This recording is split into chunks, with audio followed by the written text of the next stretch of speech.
Hello there. Okay, so this is a video on the second acoustic I got on holiday in Devon. It's a small, weird looking first stacked acoustic guitar. It's got vintage style tuners, it's got really thick, stubby sort of headstock, very odd shape. It's got a classical style bridge, which looks a bit peculiar, but it's got one of these pick guards on it, so it is 4 steel strings. It's got a 0 fret as well, which made me think it might be a classical, but the neck isn't as wide as it would be for a classical, and of course it's got the pick guard that is stock because I looked up online. So this is a first stacked MSG-36. It's a beginner's acoustic guitar. I looked them up online and they're about 80 quid or something new. They're really not expensive at all. But I saw this at a car boot sale. Just happened to stop off there on the last day and it was a 10. I thought, well, we'll see, we'll give it a go, we'll give it a try. And it just sounded really nice and musical and sort of boxy, like resonant, kind of like a parlour guitar. It's really punchy sound. So I thought it's worth it for a tenner. So I'm going to take you through some sounds on it. Now, the setup on this is awful. It's not great, but that's what you get with cheap acoustic guitars. And of course there are people like Real Love Guitars on YouTube who do take these things and they do make them playable. And I have lowered the bridge to try and get it to intonate better and to play better, and the action is still a bit high. It is better, but I feel like it needs a compensated bridge or something, and I don't feel I have the skills to do that because it was my first time lowering the saddle, and it was fine. But really, it's probably the professional setup if you wanted to play it fretted. Otherwise, the intonation is so out, it would just sound horrific. But the tone of this guitar is good. The guitar sounds good. It's just the setup that isn't great. So I've got it open in open tuning for slide, so that bypasses that problem. So without any further ado, this is what the guitar sounds like.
So you can hear it's not the thickest sound in the world, it's not the biggest sound in the world, but if you want a sort of a slightly scratchy blues tone, it sounds sort of kind of like Nirvana's Underneath the Bridge. It's sort of clunky, but that's what you're going for with it. It doesn't sound nasty, it doesn't sound offensive. The tone is quite pleasant, it's just clearly didn't cost a lot, and I think that in itself is a style of sound if that's what you're going for. I don't think it's a bad thing to say this sounds a bit cheap and a bit, you can tell it isn't a £4,000 Martin or something, because that's a perfectly acceptable sort of tone for blues.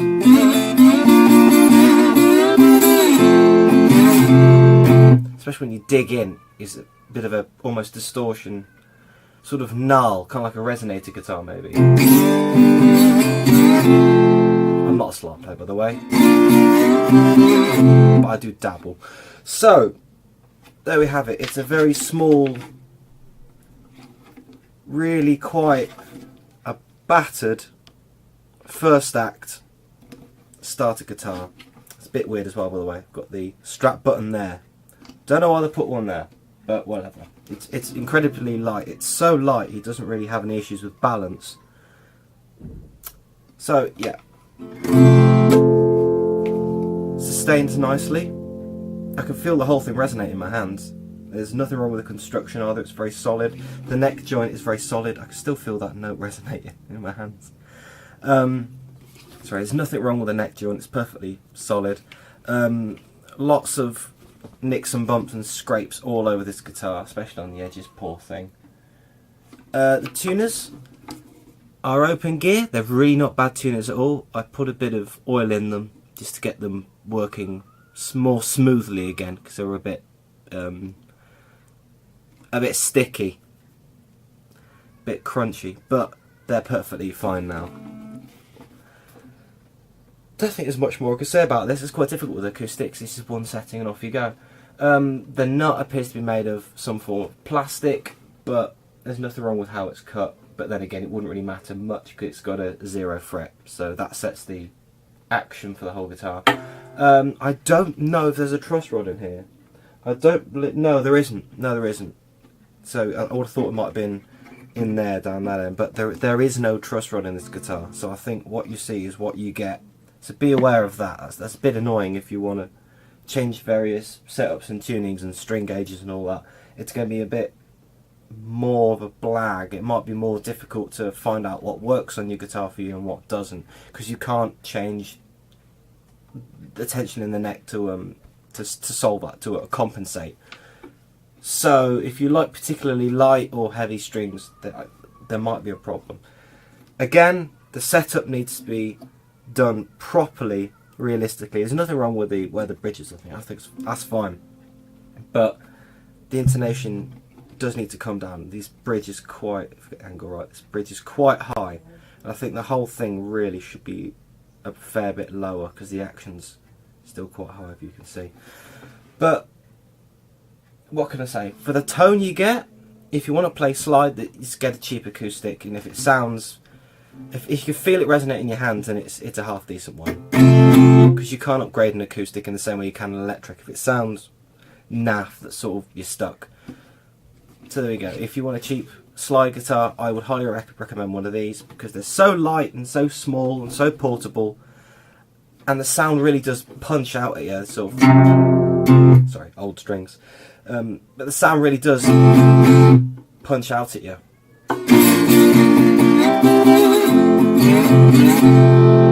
And the tuners aren't bad, so it holds tune. So if you want a slide guitar, it will do for that. You could probably buy a cheap pickup from eBay, put one of those in there and go gigging with it. Again, if it's slide, you shouldn't have a problem because the tuners are really good. For a cheap guitar, they're really good and they hold tune perfectly fine. If you want something to play like Carl Gass style, you know, that's what I see when I look at this guitar. I see a tiny Tenacious D guitar. If you want something to play fretted, it's going to need a professional setup. But for 10 quid, you really can't argue with the tone. So there you have it. The first act, MSG-36. It's not fancy, it's not spectacular, but for the price, I think it's pretty decent. You can't really go far wrong with it. So there we go. That's the second guitar I got on holiday. I'll most likely be selling this one or the K to a mate of mine because I can't really justify having two small slide guitars, and he's absolutely falling in love with this one. So there we go. First act beginner guitar. Hope this helps. Leave any questions in the comments and I'll try to get to them. Thanks for watching. Bye.